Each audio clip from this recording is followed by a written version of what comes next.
Hello and welcome to another We Are Developers Live. It's Wednesday again, and we have a few cherry-picked resources for you that we're going to talk about.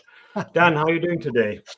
I'm very well. I'm even better now, Chris, that you surprised me with those props. I don't know. I can't tell if it's just it was there, you thought of the joke, or if it was, far more planned than you'd like us to believe. But yeah, I love it. I'm happy. We were just saying before, lots of sun going around Europe, so things are good, but also very hot. Yeah, it's a tricky thing. I try to keep in the middle of the room because all the corners are 90 degrees. Ah, very nice, very nice. Oh dear, oh dear, oh dear. Yeah. Okay, I'm on my way to the airport after this to fly to Bristol, where we're going to do some recording in a studio tomorrow. So that's why I picked the cherries, because I still have them and I had to get rid of them. And so basically I can't bring them to the airport. I think I will see. I might have to get going with the cherries and see what's going on there. We also have a guest today again, as usual, and there's twofold. She joined. She said she's going to join the show, and she's happy to actually give a presentation later on, which is going to wasn't a presentation. So we said we're going to do a coffee with developers recording right after this, where we're going to chat about what you're on about and what you're doing. So, Elena Torro, what are you doing and who are you? Hi, well, hello everyone. I'm really happy to be here sharing this with you today. So, yeah, well, I'm a software engineer at Penpot.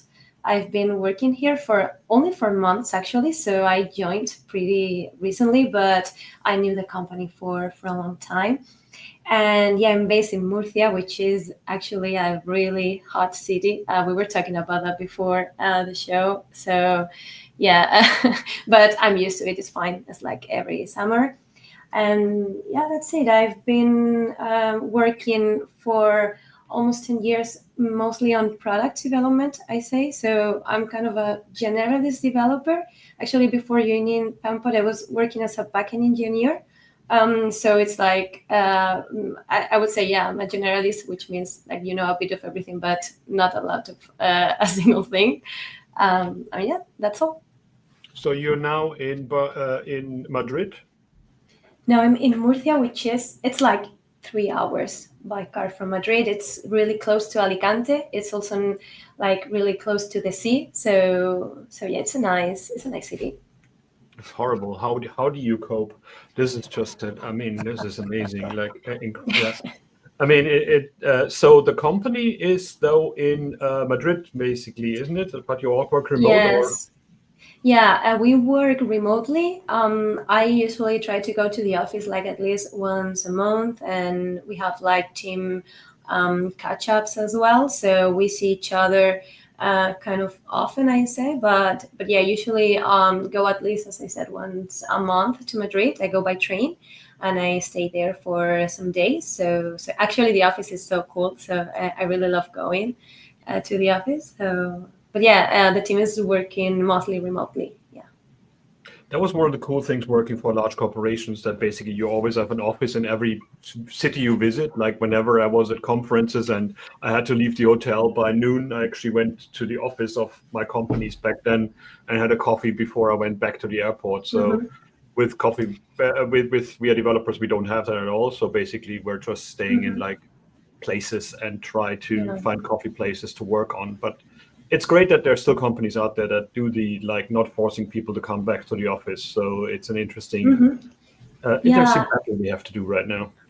Yeah, I've been working remotely most of my career. One of the companies I worked for 6 or 7 years ago, it was also based in Madrid. They have an office in New York and another one in Madrid. And in both cities, they had a flat where people can just an apartment or where people can go and stay there. So instead of booking hotels and so on, you can just say, okay, if there's a space in the apartment, I'm gonna go to stay here. So it's a second home somehow. And it was so easy for people working remotely to just go to the office whenever they want to. So yeah.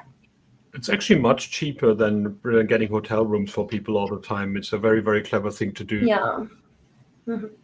Cool. All right, so let's take a look at some resources that we collected and cherry-picked, as I showed, that we're going to talk about today. So bring that one up. At stage, yay! Again, we have a few links that didn't make it to the newsletter, but I found really interesting to see. And the first thing that cracked me up to no end was that GitHub has 1 billion repositories now, and the 1 millionth repository is actually just this one, where basically it has one README file, and the README file has shit in it, and it's actually even a typo because it's basically markdown without the space under the hash. And yeah, so basically that was really interesting because I can only imagine what's happening in the DevRel and marketing department of GitHub right now. Like we want to advertise that the 1 billionth repository is there and that's it. But the cracking thing about it is that actually all the issues and pull requests that came in, like basically people have like tons and tons of issues that they filed for it and pull requests where they translated it into other languages and said like, I do like TypeScript support for it and these kind of things. So it just shows that GitHub is a place where you actually contribute and where people actually have fun doing things together. And it's just like, you can't make it up. I mean, Dan, you said it, like basically where like the 1 billionth repo and then it's that. I would love to talk to the guy actually who runs it. Yeah, like, did he see it coming? You know, that's what I'd like to know, is that like the fact that that lands as the 1 billionth, that almost feels like it's too perfect, right? Like he saw it coming. Maybe he's got the kind of there's those counters out there, aren't there, where they keep the kind of live trackers of how many there are. That's just too perfect. I love, Chris, just to sort of jump on that, some of the things in the issues. There's somebody who's just put the devil horns kind of rock emoji as the title of the issue, and then it just says, "I came here to be a part of history. May the force be with you." That's great. That's just so nice. A corner of the internet where we're doing our weird little things. I love it. He has another repo called Yep. Okay, that basically says NASA and Explorer. Nice. No, I don't think it was planned. I mean, the poor guy probably is so famous now without knowing it and without wanting it. But that's the thing. Like, I mean, when you create a repo that's public, that just happens. I mean, Elena, your stuff is all open source. Like, how do you deal with like issues and with pull requests? Like, do you get a lot of spam? Do you get a lot of people that just want to put random things in? Yeah, sometimes, but at Penpot we have a great team and a community team, like dealing also with a lot of that stuff. So they help a lot on reviewing the kind of things that maybe are like, I don't know, too much, like repeated pull requests or repeated issues or issues that can be connected, and then they tell us so we can like manage that. So yeah, I guess that it depends, and I think that we should always like try to get away from the noise things, but at the same time somehow like pay attention to contributions and to what people need. So yeah, there's a whole team working on that. Yeah, I mean, what I found fascinating was that templates don't work. When I was at Microsoft, and we said like, okay, we do issue templates so people can at least it makes it easier for us to go through them and actually triage them much quicker. But nobody actually bothered to actually use them. Seems like that's an idea that doesn't work. Yeah, that's right. I think that, I mean, they are useful somehow. Some people actually do that, and I'm really happy when someone like follows a pull request template. But I think it's better to have them than not to have them, even if not everyone follows it. I think because it also like mark some kind of like quality for coming pull requests and so on. So I will look before at a pull request that follows a template than a one that doesn't follow anything. So, yeah. I mean, we have a lot of resources here that talk about performance, because that's what we're going to talk about later on as well in your case. But I just wanted to get Dan something interesting, because he's our font and color fan. I like that IKEA released web fonts. Yeah. And I didn't know I loved this article. Yeah. Why? Because we've been dealing with like on the team that I'm working right now at Penpot, like we have to deal with some decisions regarding fonts and support in different languages. And I mean, it was great that that was written by IKEA, which is like something that I wouldn't have expected, like to put that much effort on doing this. I don't know, like I would have said, okay, so for each different language, just use like a different font or whatever, or try to find something that just fits the needs. But I mean, they've like spent a lot of time looking at the perfect font to have like a same look and feel. They kind of, if I understood it correctly, they kind of did like a fork of the Node sans, or it's kind of, I use the word fork, but yeah, I don't really like exactly know what they did, but I assume it's that, and picking just all the things that they need. And they're like, we still have to do like some performance stuff, like just leave some characters, so when we load the Japanese font, we don't have to load all the characters, only the ones that we need. I mean, they are putting a lot of effort on that. It's amazing. It's easy to underestimate it, isn't it? Like, I mean, in Japanese and Chinese, you got like 3,000 to 5,000 glyphs. And I mean, why would you load them if you just display the page in English? Like, it seems to be a big thing that they had a need for. Yes, and not only that, it seems that in the they share a link in this page where like you can load like different font files depending on the range of characters that you want to use. So I guess that in some text you don't need like to load the whole language range, only the ones that you may need. I don't really know how they calculate that, but it's something that you can actually do. So yeah, I didn't know that. So yeah. Cool. Why though? Why have they? That's my question with it. I mean, it's really cool. It is very cool when I'm looking at it. It's like knowing what the motivation is, because it feels like, you know, if this is to impress developers, yeah, maybe it does, but is it going to make us shop at IKEA? You know, it's like, what's the benefit? Because when I'm looking at it, I'm going, is it just like a brand consistency? You know, where I understand it, it's like so many people will go and use you know, a font that looks like a brand font, and they think, yeah, that'll work, it pairs nicely. But for the brand, that's not the font they've chosen. It's a totally different font. So I'm wondering if it's just about that. Are they trying to just improve their like brand appearance and the kind of experience of IKEA products online? Is it just about that? Because if it is, that's really admirable that they've put time and money into it. Yeah, actually, they mentioned that it's a design team, the team that is behind this. So it's not only about technical stuff. It's not about, let's boost performance because we are so nerd and we love that. No, it's not only about that. It's more like a design decision. So yeah. And the glyph range is as well. They found that like they had like languages that they supported that wasn't part of Verdana or Futura, so they actually had to, and also not Google's implementation of it. And I mean, there was also the rendering of the eye, which in IKEA comes up a lot. And I mean, if they send it out as a WAV file, then it's also flat packed, so that works.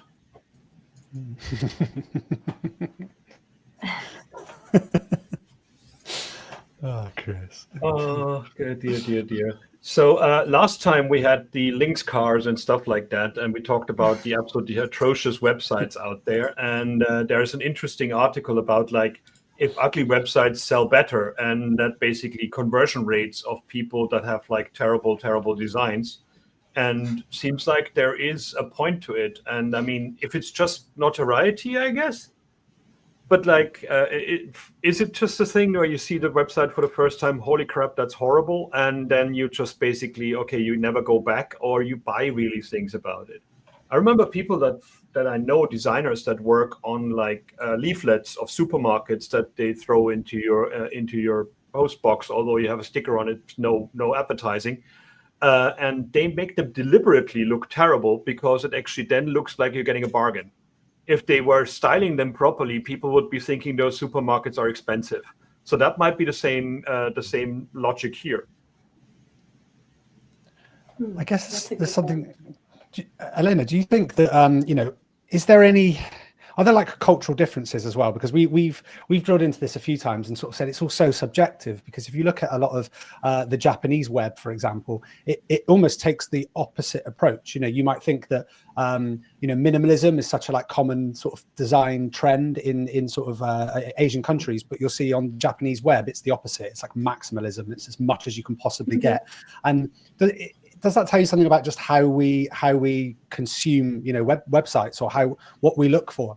Do we want to just see everything and then find it ourselves, or it's like, is there a cultural difference, and how do you kind of factor that in when you're building a project like that, like yours? Yeah, I mean, in kind of or trying to think about culture factors, like I have no idea, because I don't know, it's like I don't have like a lot of design skills, so I don't know. I would have like see how others do that. That's my, I don't know, my way of doing this kind of things. Like, how are others like trying to approach this problem? But it depends. I always try to think also of having.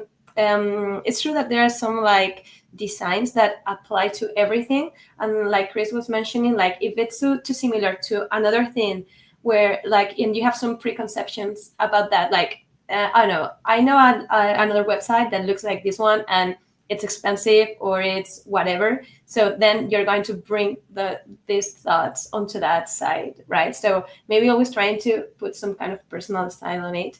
And I was reading this article before, and one of the things that they mentioned was nostalgia.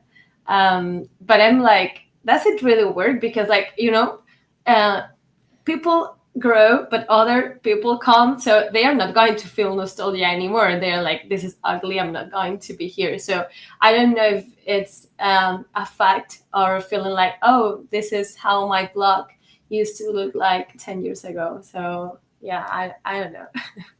I think you've hit the nail on the head with something there, though, because before I, moved into this role, I was a teacher, and I started to see, even in the time that I was teaching, where when I first started teaching, I was in my sort of mid-20s, something like that. So my students were maybe 10 years younger than me, and their design sort of preferences, the things that they would do, were pretty similar to mine. By the end of my career, so 10 years later, so by this point, I'm 20 years difference in age, I noticed that the things they wanted to design, to me, or any of my students that might be watching this are going to hate me, but I didn't like any of the design decisions they would make, because they were almost part of that neo-brutalist, like, we're going to do the opposite of everything before us. And the colors they would put together would almost be these clashing, maybe like a bright pink and a bright green, things that you think, oh, that's not going to work. Why are you doing that? But they would stick with it, whereas my inclination was to go as far away from that as possible. So I think you're onto something. Time moves, and if you're not young, if you're not old enough to remember the nostalgia, it just looks ugly. Yeah. Well, that's also the fake nostalgia of things as well. Like, I mean, when I see like the 1980s show, I don't know what shows we had, but lots of them looked like the 80s were beautiful and everything was like neon colors and stuff. And I'm like, no, everything was orange and there were ashtrays everywhere. That's basically how I remember the 80s. And it's like the design thing was the same. Like, I mean, the fonts back then, a lot of the stuff from the early web that people get super excited about, like, as you said, like the GeoCities and these Neopets and these kind of things, was based on possibilities, like what it allowed you to do. I love that history of the web article series that is happening here on that website, and it talked about like in 1995 when it started changing and people had like table layouts out of a sudden. And I think the biggest thing was back then movie websites. That was the big thing where designers can actually just play, because the website was there to promote the movie that's in the cinema right now, and 3 months later nobody needed that anymore, so you can go wild as you want to be. And that's where Flash then basically shown later on as well, where it became the big thing to sort out. But it's interesting to see how much effort went into making these things possible. I remember like my whole career at the beginning was knowing how Internet Explorer 4 and 5 renders things, and like how to make a menu like that up there that actually scales. And but basically it's like, I mean, the scaling back then was 800 by 600, 640, or 1024, and that was like a few people had 1024. And it's just like interesting to see how many people push the envelope just by doing completely wild things as well. What I find it always fascinating is how many times we try to make the web be like print. And oftentimes that's where we then needed multicolor layouts and these kind of things. And I never understood that we didn't embrace it as a new medium and basically said like newspapers should look like newspapers on the web. It felt like really bizarre that this was always a push for people. Like now we can finally have the perfect fonts. And you're like, well, I mean, I like that basically people can have another font displaying when they need it. Like I'm not in control of the web. Now, Penpot allows you to actually do designs and developers together in like collaboration. Do you have things like when somebody picks like Comic Sans to have an alert saying like, do you really want to do this? Or do you limit in any way what's going on there? Or do you flag up accessibility issues while people are editing things? I mean, and in the end, what you can do at Penpot is to like collaborate in many different ways. And at time of developing the tool itself, I mean, we allow you to put comments and that kind of stuff. And regarding accessibility steps, like we have some kind of checks.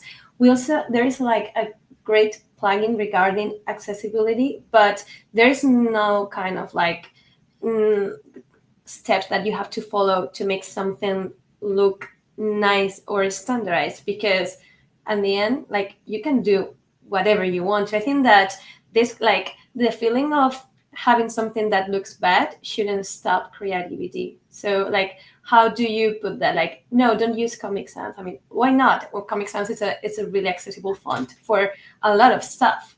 So yeah, I think it depends on so many things. So yeah, I wouldn't put like any kind of limit on that sense.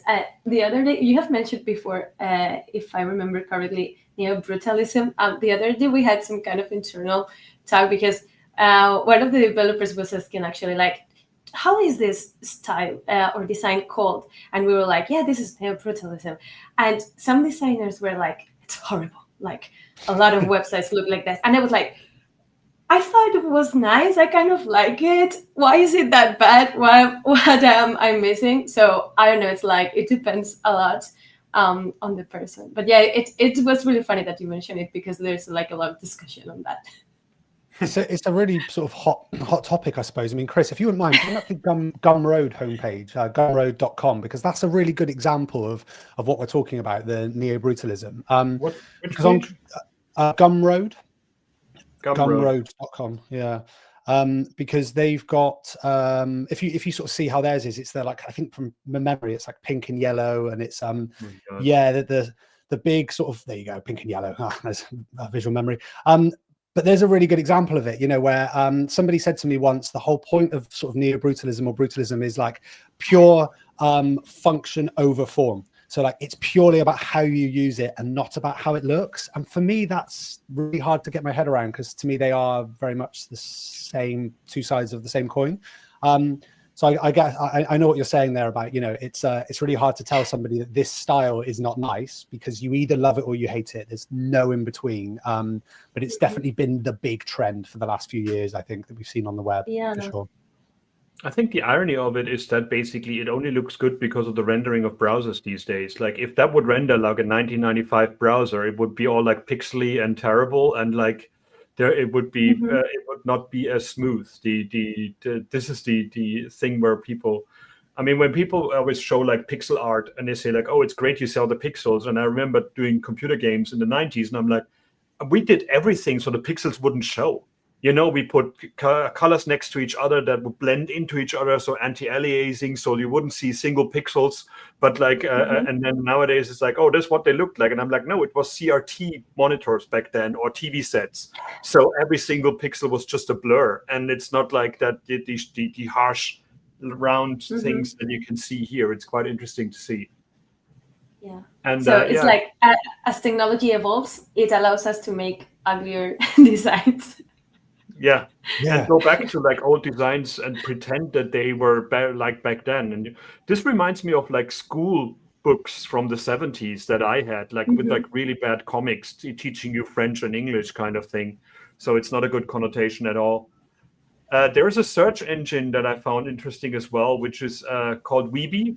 and it just basically indexed pages, I think from archive.org, which are like older than like 1997 or something like that. So we get like all these websites where people build their own personal websites and just did random stuff on the web rather than like commercial websites.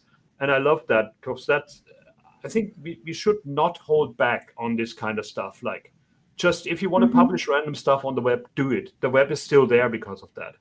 And it's just beautiful that these things are somehow archived, because Google Cache was deleted and it would not be possible to find these things. And it's great that they're still around. And it was most random stuff. And I found it great that there's a search engine for that. I mean, you could probably use like Google before 1995 or something like that in the search bar as well. But it's really interesting to see. Ooh, free clip art. Excellent.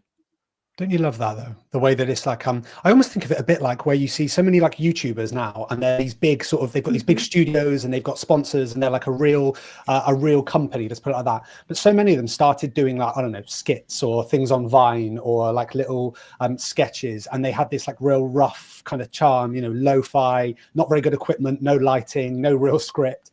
And it feels like the web has done that. It's always trying to show the professional side of things and the like really well-formed, look at this beautiful website I made with this framework, rather than just something somebody's made for fun that is experimental and is very much them. And there's no framework on top of it. It's like their embodiment of like who they are, you know? So yeah, it's cool to see these things. Yeah, and it's fun that it basically, I mean, there's the irony that the web doesn't forget anything, but it's great that it doesn't forget some things that people just put there. Like, I mean, I found the other day my first website that I built, and it was basically explaining HTML to other people. This is what I started with, like, and then some Star Trek things and some 8-bit computing things. But it's interesting that these bits are still around. So, when it comes to design, I mean, this cracked me up as well. Design is my passion. When somebody just pointed out, this is basically the liquid glass thing.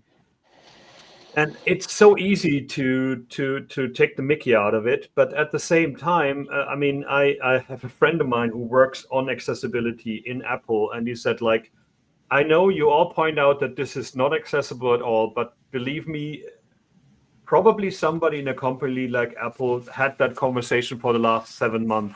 And it still got out. But I'm just like, this is embarrassing. I'm sorry. There's just this to me looks like somebody didn't test the thing before it went live. What are your thoughts on it, Elena? Do you like it as a personal thing? When you saw it, did you go nice, or what was your reaction? Yeah, I was like kind of surprised, because I've always thought that Apple is a company that I know puts a lot of effort on having a good on accessibility products. And yeah, I don't know, but I think that these days, maybe, I know, because of the rise of other technologies, and some people are maybe putting less effort on this kind of details, as you have to like ship a lot of new things, but also like somehow evolve and ship make newer versions of what you have and differentiate somehow, so people can look at you because you have done something different. That those kind of things get missed because of the urge of delivering. This is what I think, but like I have no idea about what can be happening underneath or whatever. But yeah, to me, I mean, not only like the blurry, glassy effect, which, well, I mean, like, nice try. I think that we have to try to innovate sometime. Like, this is like the only way of coming with new things. I mean, if we don't try different things, we are never like going to, I don't know, we are limiting ourselves. But at the same time, it's like, this is like, color contrast is a very basic accessibility thing. So it's like sometimes it's easy to miss. It's easier to miss like the basic stuff than the super complex stuff. So I'm pretty sure that this has like some, I don't know, it's accessible by voice control or whatever, but if you look at it, it's not that good. So yeah, I think that they just like missed the basic stuff. And it's not even people who are visually impaired. It's just old people or people who look at their phone in the sun. Like, that's enough for that. Like, I mean, it seems to me there is no automated test about color contrast in this case. I mean, I don't mind the transparency of it. I think performance-wise, it must be a nightmare as well, when everything is like half transparent rather than just like overlaying and not re-rendering that part of the screen. But yeah, like having that color on top of that feels like just an oversight to me. And I mean, I totally understand the liquid glass thing. It's like we have to keep innovating. We have to keep being the company that does things differently.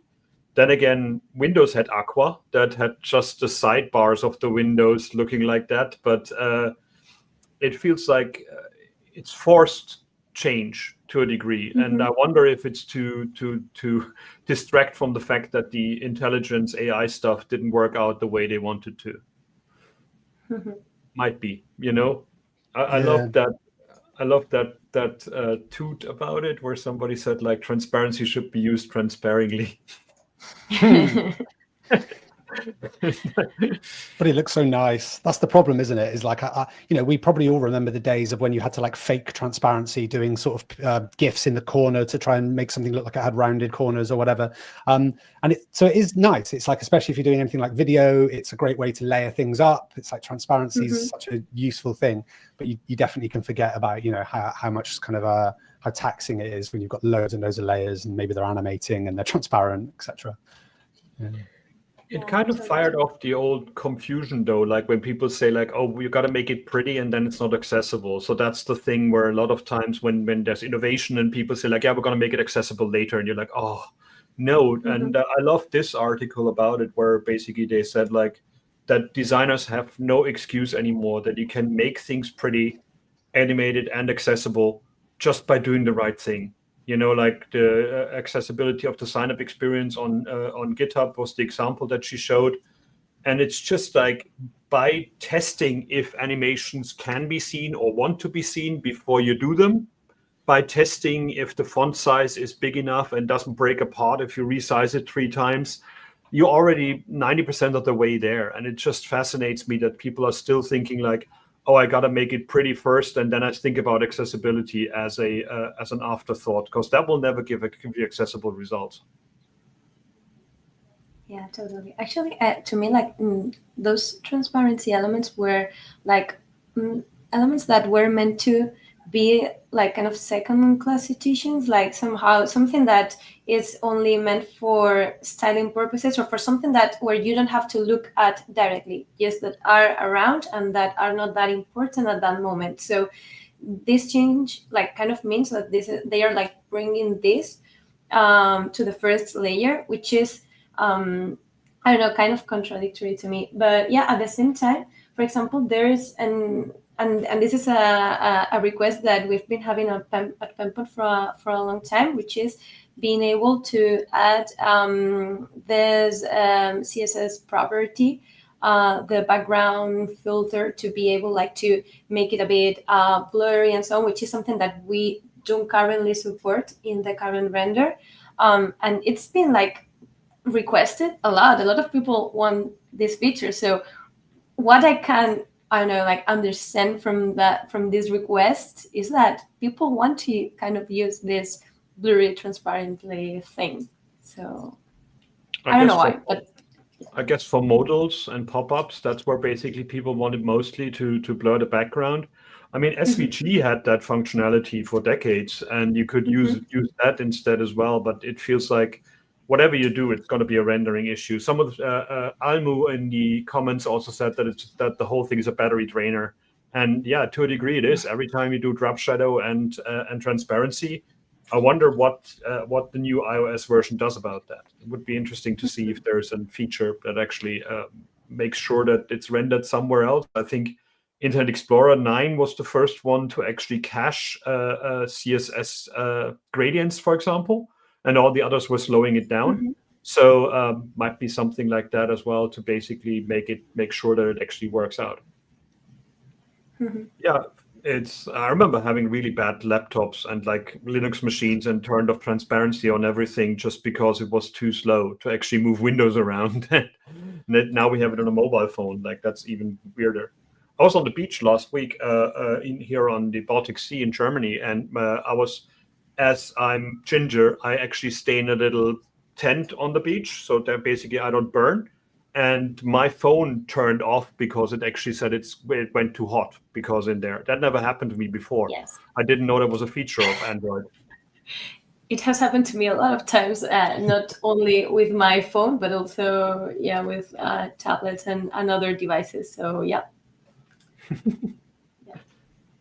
Okay, so image accessibility is another interesting article that I found fascinating in terms of like how many things you can do wrong when you're actually using an image without an alt description, without pre-rendering, without like dimensions and all the bits and bobs. It's very easy for people to remember. It's that the placeholder and stuff is something interesting there, and it's a few takeaways just to make images accessible.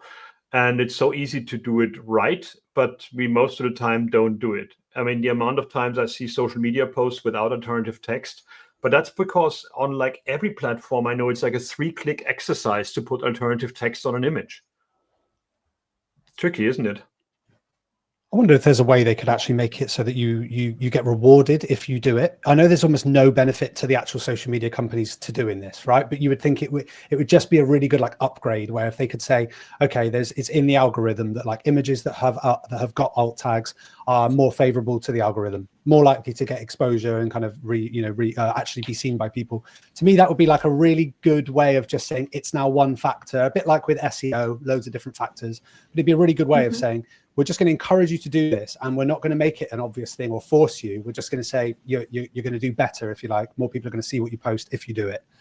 I don't know. I don't run the world. I wish I did, but you know. Yeah, I mean, it is beneficial to the providers as well because it would allow them to index images better rather than having to run them through an AI bot to know what's on the image.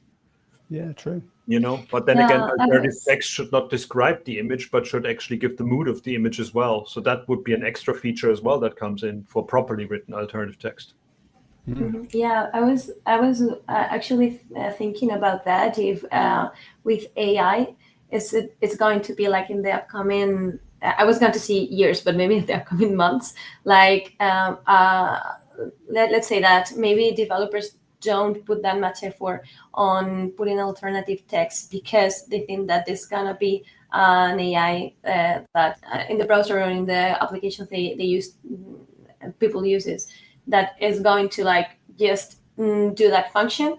Or on the other side, why don't they? I don't know, like if they are not used to do that, why don't use like these tools or whatever to check if they are if they are missing alternative text or if these descriptions are well enough. I mean, I don't know if it's gonna happen like one thing or the other, basically.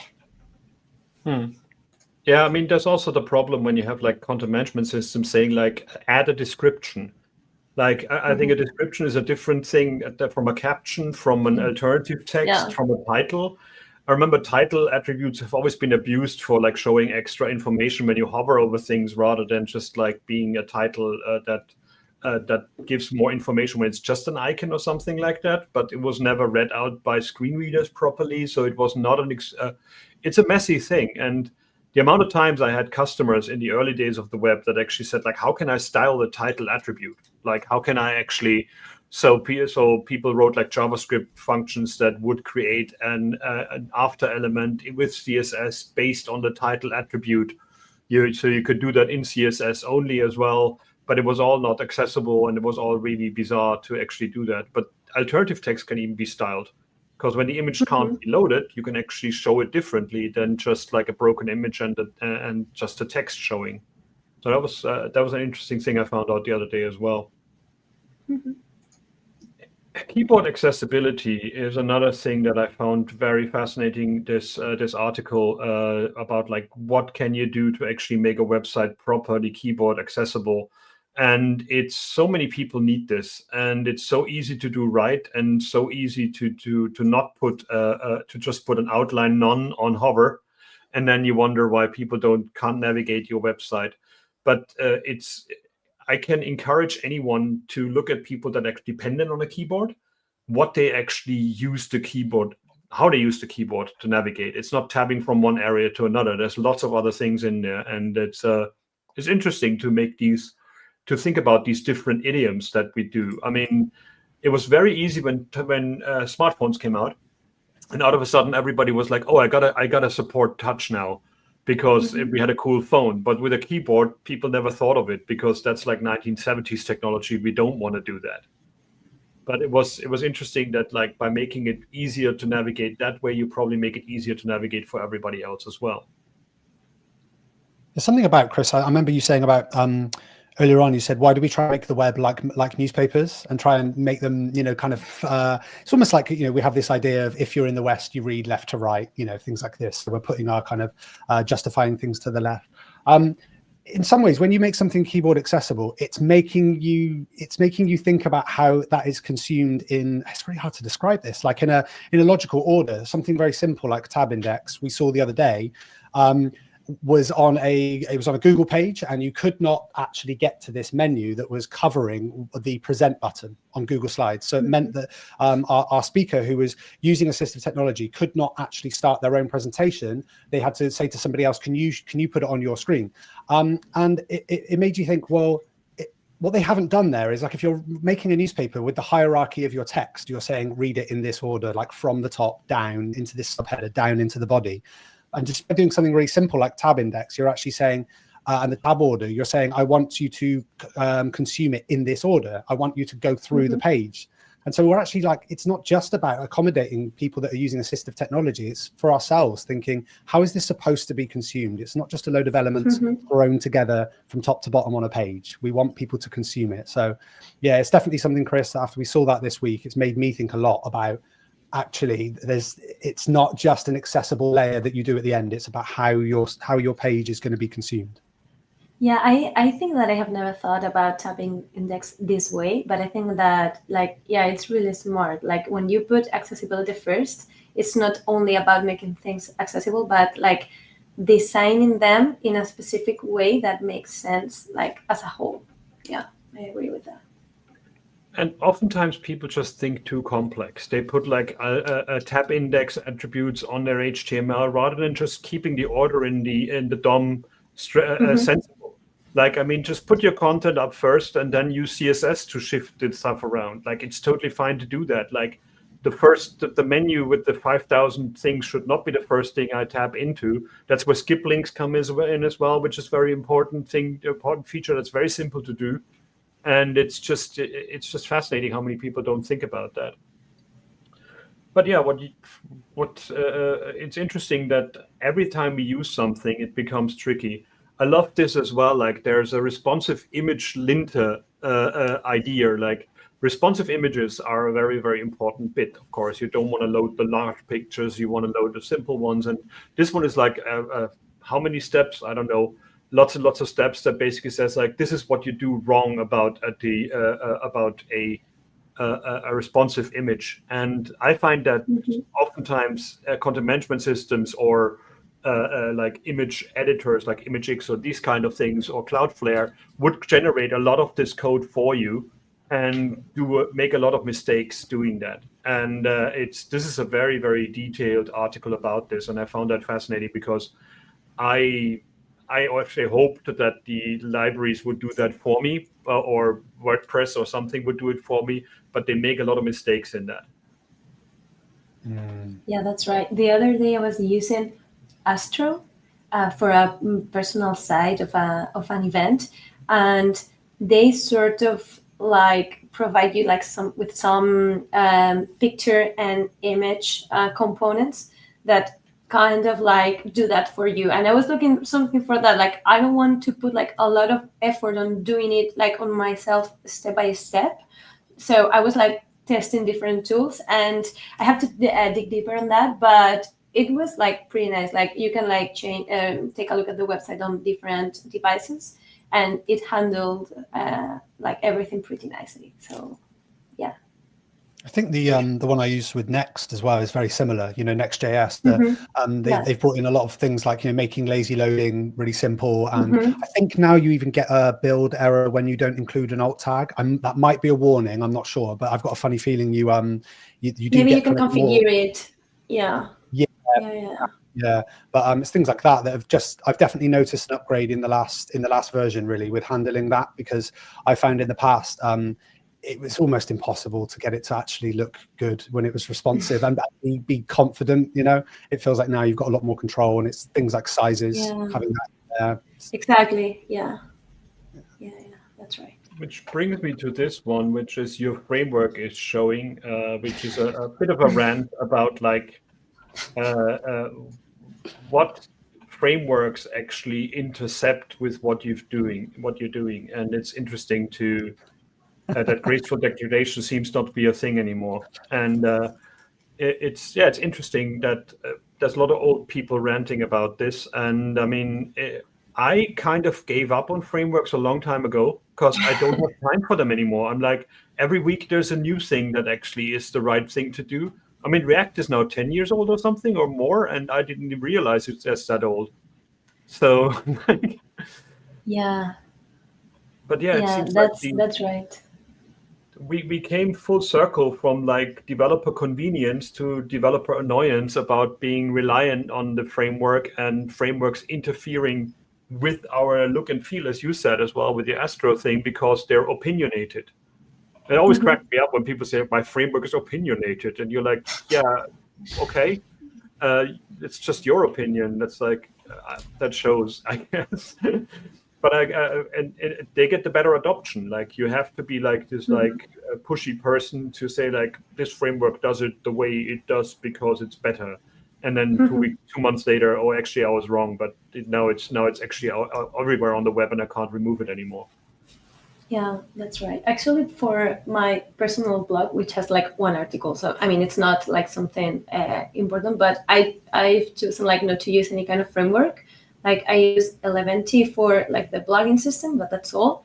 Then I use just a CSS file and not anything else, because like of that. I know feeling of having to choose among many things all the time.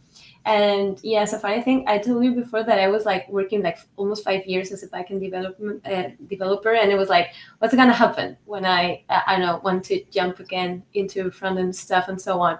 And it's like there's something new. So I mean, a lot of things happened during those 5 years that are not that important anymore, so you can just like catch up and it's totally fine. You're not missing anything. More people need to hear that. Yeah, I love the addendum that he has there, like this post criticizes React and Next.js frameworks. Cultists with a weak disposition may struggle to disassociate themselves and feel personally attacked. Take a deep breath, remember that React is a tool and not a lifestyle choice. You'll be okay. I feel personally attacked. I like the bit at the end though. He definitely doesn't hold back. He says Next.js is a rotten, incompetent framework with no signs of improvement. I was like, wow, he is not holding back. Yeah, safe to say he doesn't like it. But I think I'm a Next fanboy. Less so nowadays, but yeah, I am a bit of a Next fanboy. But at the same time, he's not wrong. He's not wrong with anything he's saying. He makes good arguments, and there's definitely a long way for them to go yet to actually kind of settle down. It feels like we're at still a point where frameworks are throwing everything up in the air and throwing stuff at us as users. And maybe 5 years time, we'll know what's actually stuck around. And hopefully it'll be a little bit easier to work with on all fronts, because things are still quite messy. Well, there is the tricky bit, though. I mean, I talked to a few people about this, and they said, like, we don't want to use framework XYZ, but we have to because we can't hire any developers that don't use it. Like when people come out of a boot camp, or they basically come out of somewhere to basically jumpstart being a developer, they start with React Native and they start with React. And basically to hire engineers that actually know the basics and know how to actually build things from scratch is getting harder and harder. And it feels weird that we're actually becoming dependent on the thing that we don't want to support, even when it comes to hiring. It happens the same from the other side. Like there are a lot of companies that are focused on hiring people that knows a lot about a certain framework for any reason, and both in the front end side, but also in the back end side, like knowing a lot about a specific technology, like let's say Node.js versus any kind of Python thingy. So yeah, I think the problem is on both sides. So especially people like new to the industry is like, okay, I know maybe that I don't need to, or that I don't have to get stuck at one framework. I have to get the general knowledge. But at the same time, I know that some companies want to hire just like a very specific profile. So yeah, it's like hard to measure for newcomers, I would say. And also, if you look at the salaries, when you look for like a React Native developer compared to a front-end developer, React Native developers probably get higher salaries because a lot of American companies are actually listing them as a necessity. So if you get that money later on is another question, but like it's an interesting concept to think about in this case. We talked about that earlier a bit, like when we just had this AI and accessibility day, and one of the biggest things that I learned is that the Rayban glasses, that the smart glasses that you can have for your mobile phone, is not only for horrible people, but also a lot of people with vision impairment are using them. Like there were two speakers that basically were impaired and couldn't see, and they both were using Ray-Ban glasses because it means they don't have to take their phone out of their pocket. I did not know that. It was completely shocking me to see that. It's a very, very cool thing that it enables people with a disability to just see the world and not like be like a person that has to hold up their phone to scan a menu to read it or something like that. And the Ray-Ban glasses can actually do that for you. And this is basically Leonie Watson here explaining how she's using it as a non-sighted person and what apps she connects with it and all the bits and bobs and what she's using it for. And it's really, really beautiful that this is a thing, because I mean, I couldn't be bothered with smart glasses to a degree. I find them weird. But yeah, this case, it really makes sense that somebody with a disability can use coolest, newest technology, and it empowers them. Yeah. Not related to like images and so on, but my brother, he has Down syndrome. And for example, he's using a lot of AI stuff recently as a user. And I observe him a lot because, for instance, for him, it's been always so hard to interact with voice control because like his speech has like a lot of errors. He has like his own language somehow. But on the other side, well, he's really good at video games, like with the Wii console, by the way. So in terms of accessibility, the Wii is so good, especially with tennis. Like, I mean, anyone can win him. But for text and chat application, it's been like really helpful because even he has like some grammar mistakes. It's allowing him to interact with a lot of stuff like websites and so on. That he couldn't before, and he's kind of learning how to write other things. So yeah, it's like I know it's not necessary like this kind of tools for everybody, but I was like so surprised how he's using it a lot, and I haven't like installed anything on his phone at all. Like he's doing it by himself. So yeah, it also was kind of surprising. Yeah. Cool. Yeah, Wii was a great thing back then. I mean, my parents would never touch a computer. They would scratch the credit cards because they don't trust computers. And for the Wii, for the first time, like, how do I play tennis? And I'm like, well, you move it like a tennis rack. And then like, oh, okay, cool. So then they actually started playing with that. A lot of like homes for the elderly bought Wiis back then. So at least people have a bit of movement. And when you were a proper geek and you realized you can do the whole movement or you can just move it really fast, really quickly. Yeah, like very like that was the other bit that was interesting about it. I mean, I haven't looked at the new Wii thing that just came out. Like it was sold out within like seconds, and the Switch. I found it an interesting thing, but that was really groundbreaking back then. And I remember when the PlayStation also had a thing that looked like a scepter that didn't do the same thing, but it's really cool that you give something bigger and then computers become more accessible to people because of that. Yeah, totally. I found this really bizarre as well, that Google can actually generate a fake AI podcast of your search results. And I'm like, okay, we know the technology behind it is that notebook LLM thing that they're using. That's fine. It's great that they have it. But why would I want that? Is it an accessibility thing, or is it just like showing off that we can? I mean, a search result to me is like, it's bad enough that I just get the AI summary now, but why would I want to listen to a search result after I put it in there? Unless I'm on a train with my headphones in or something like that. But then I would want to do something with a search result normally and not just get the information, right?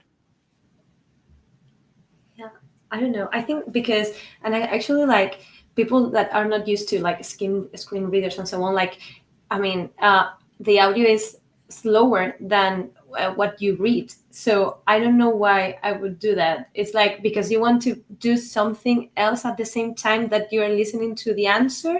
I mean, if it's something that is longer, like, I don't know, a Wikipedia page or something like that, and you want to listen it in the background, or like a summary of a topic, which is a bit longer, maybe I can understand it. But it's like for a very short and a specific answer, I don't really get it. But I don't know, maybe for someone it's useful.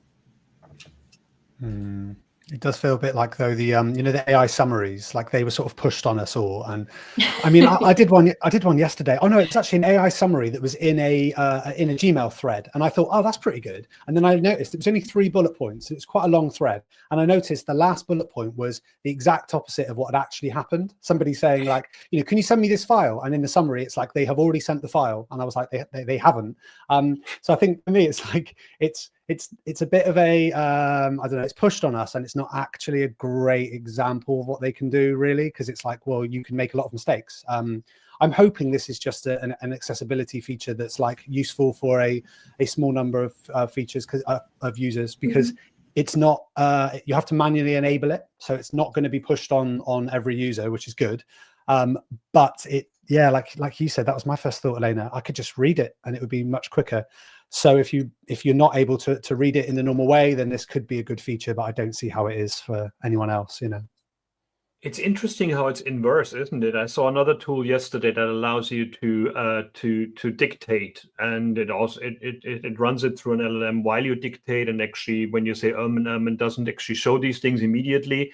And it basically boasted that you can actually be like 10 times faster speaking than writing, which I guess if it's handwriting, definitely, if it's keyboard also, but listening seems to be much slower than actually reading, because with reading you can skim, with listening you can't, because you either have to speed it up or you can't just skip bits, basically, because you don't know what's coming next because it's synchronous.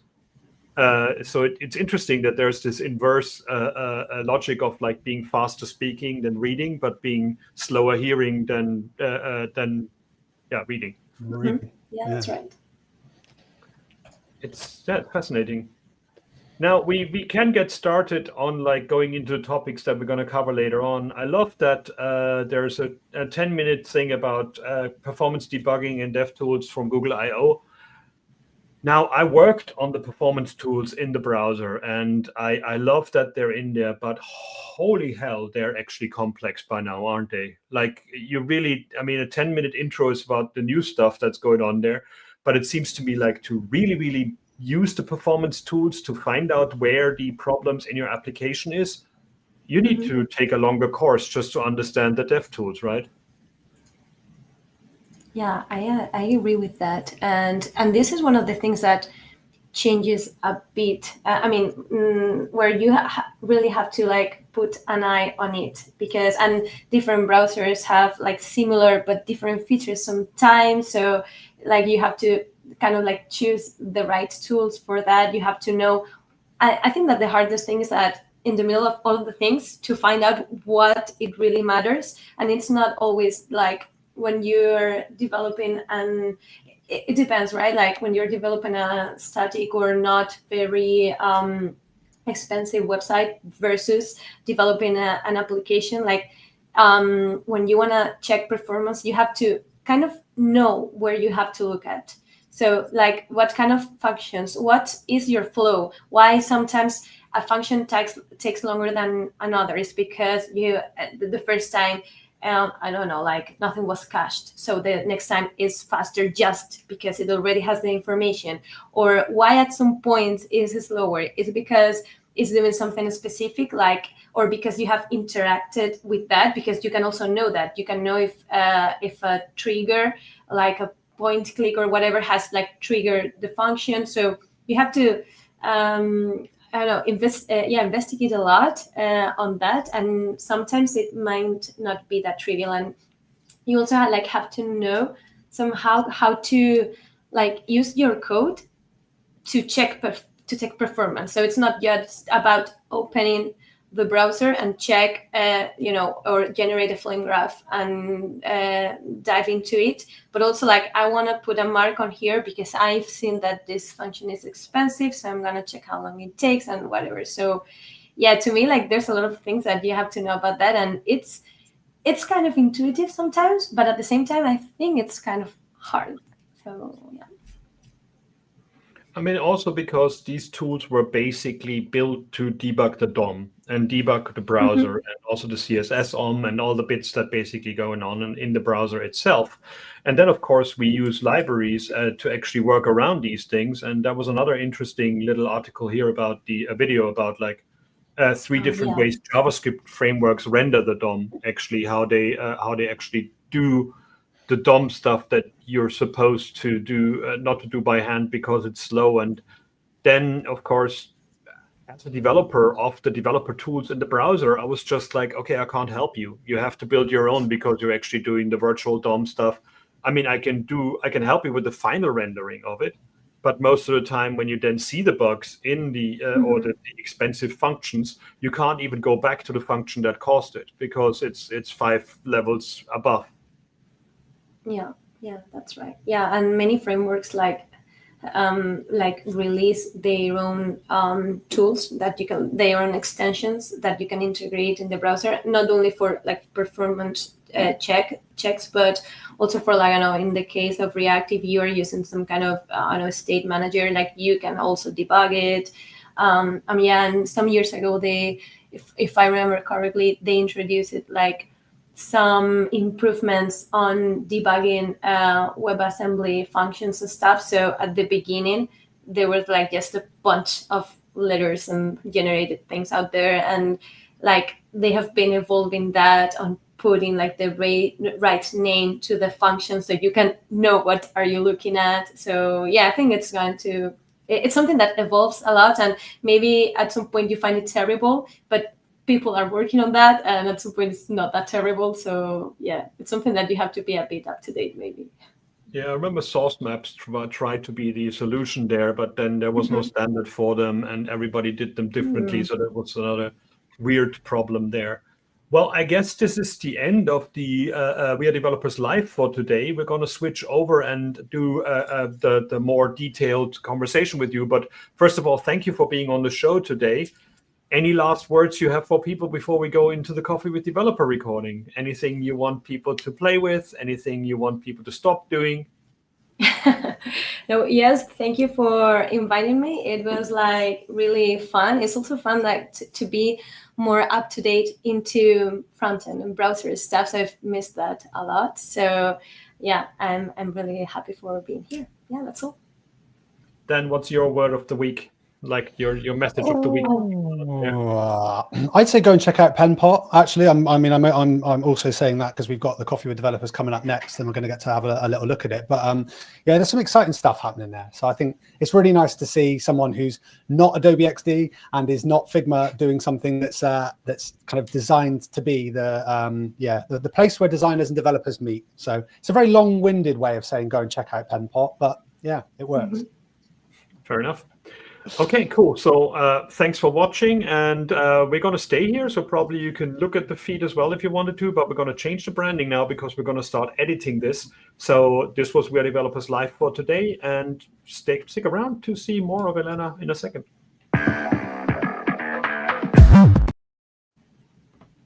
Well, that was quick. Cool.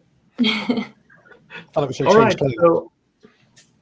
So welcome to Coffee with Developers. Dan, you can stay as well. Why not? Like, let's do a Coffee with Developers with 3 people. Why not? If you have some ideas to talk to Elena about.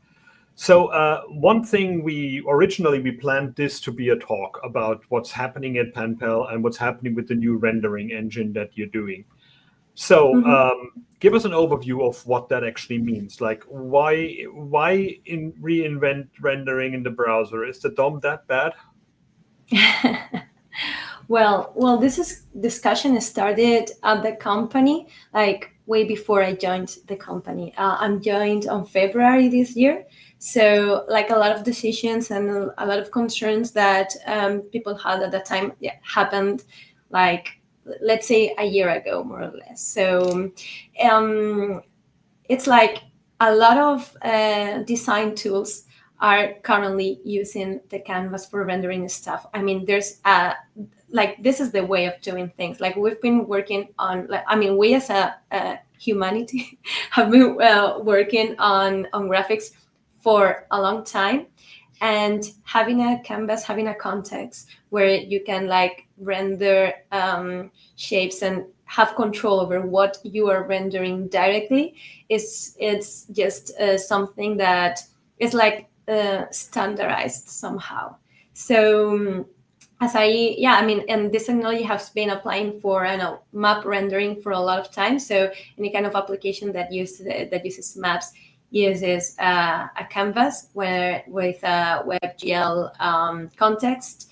And this is evolving as well. So there's WebGL, but more engines are also coming to the party. So yeah, that's fine. So yeah, I mean, Penpot uses an SVG related render.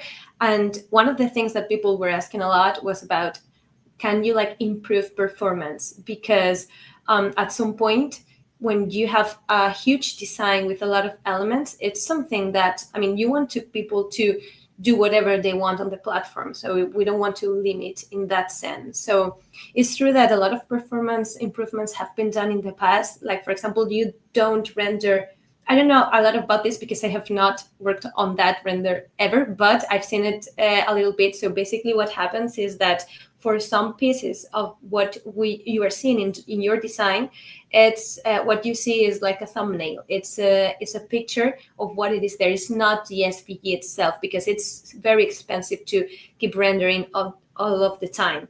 And when you have a design, you're interacting with that. So shapes are moving, things that have to be re-rendered, and that's expensive.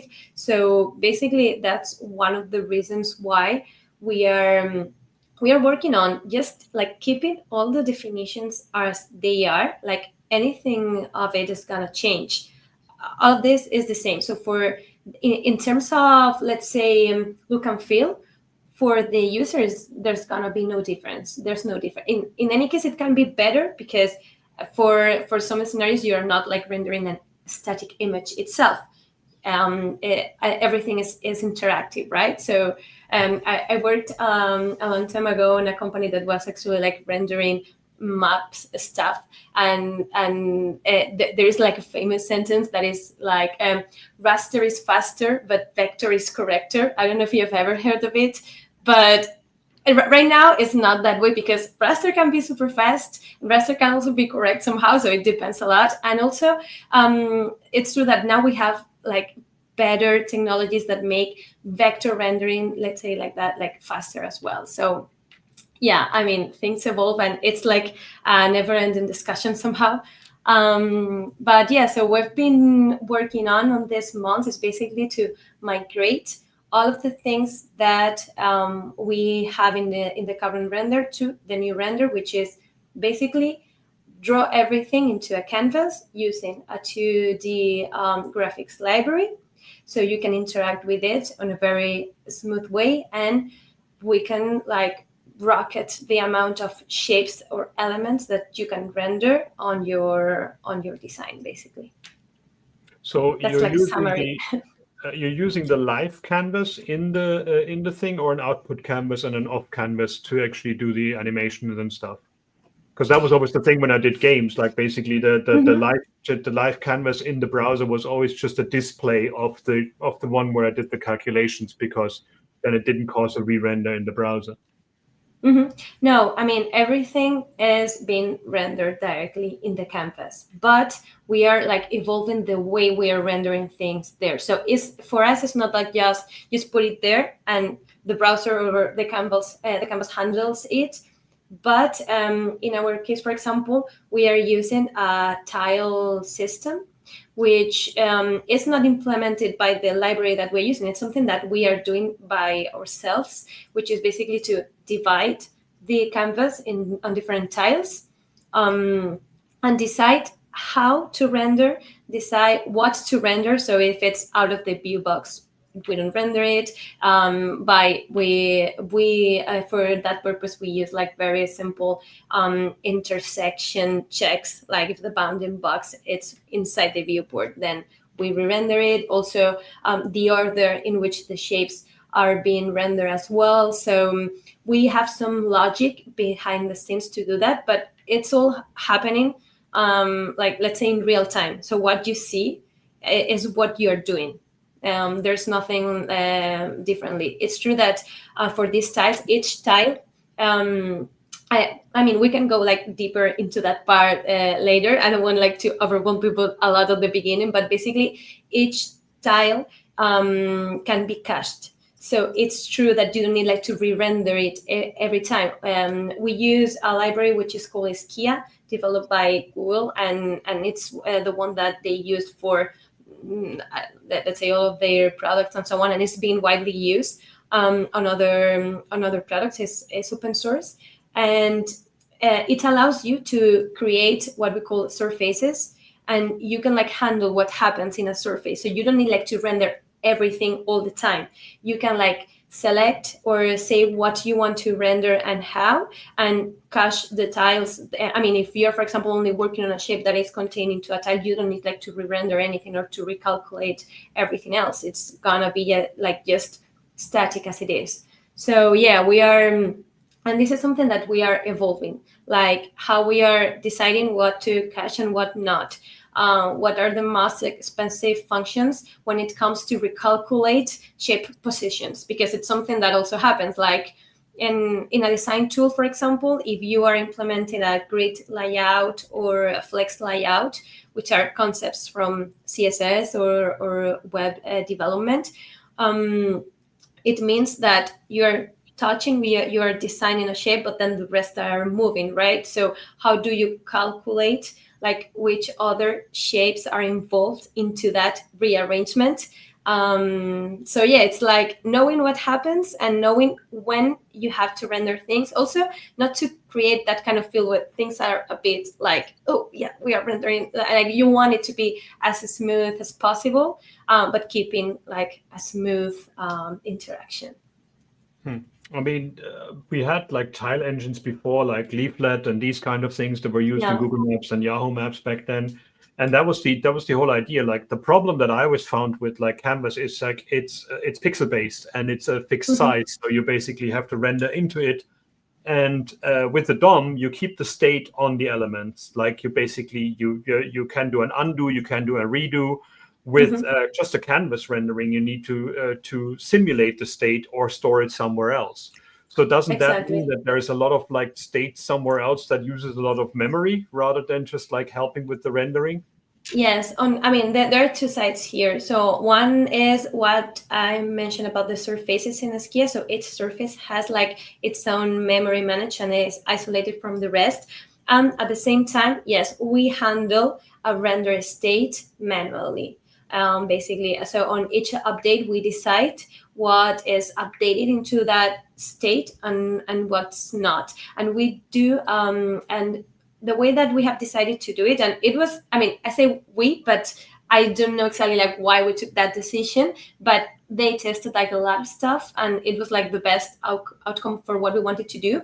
So we knew that we wanted to use like WebAssembly in order to be able to run that in the browser directly and be able to use Rust as a language to manage all of that situation. Like not only the painting of features, which is something that relies on IKEA, but how we manage all of that state and all that communication between our model and like all of the definitions that we have for shapes, for colors, for all of that, and how we interact with our API, let's say, and the information that we are storing in the state. So basically, when anything happens, what we do is to send that information by memory serializing it to in bytes, basically. So when you send the information about a color, we convert it to like a binary format. We store it in a buffer and we send it, and then we release it. And we deserialize it on the Rust code. And then this is like the information that is translated and that is prepared to be sent or to be used in the Skia library. So we know that Skia handles the colors in that specific way or whatever. So we are receiving that in that format, we deserialize it, and we build what Skia needs to fill that rectangle that I just drawn, let's say. I just want to jump in there because when you're saying about color, I know it's a slight side point, but it's it's my own personal fascination. But I remember about 2 years ago, I was using Adobe XD for something. It was a mock-up of a UI, and I got frustrated with it. I'd used Figma, I'd moved over to this, and I'd actually sent a tweet at the time to, I think, the product manager of Adobe XD, and I said something like, "How have I just realized that in Adobe XD there's no color management?" So there was no color management whatsoever. So I would have this beautiful color palette, and then I would export it and everything was off, And I was saying to them, this is the big reason that I wasn't going to use Adobe XD as opposed to some of the other ones out there. Has that come up? Because the person at the time responded to me and said, this might seem simple, but trust me, engineering something like this is unbelievably complicated. That's the only reason we don't have color management.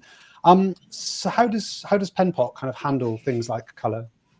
Yeah, in that sense, or at least what I know about it, because I think that there are many layers that I'm not aware of that. But basically, what we have like our own definition of what a file holds. So file has like all the things, like all the let's say like you have a rectangle which is a shape of that kind, and that has those children and that has those properties. So in the end, the color, because color can happen on many places, like it happen like in the fill of a shape, in the stroke, in the shadow, like in many places, right? So what we do is to store it in a specific format. So basically, when you take a look at a Penpot file, you can see a JSON that has like all the information in that way. So you can export it, you can like then import it as well. And this is being like built and saved all the time. So yeah, you interact with the color over a specific thing, and this is saved where it has to be saved. Of course, it has evolved during the time. So maybe at some point, I don't know, let's say a shape was not in like getting the correct color from its parent or whatever. So it's something that has evolved.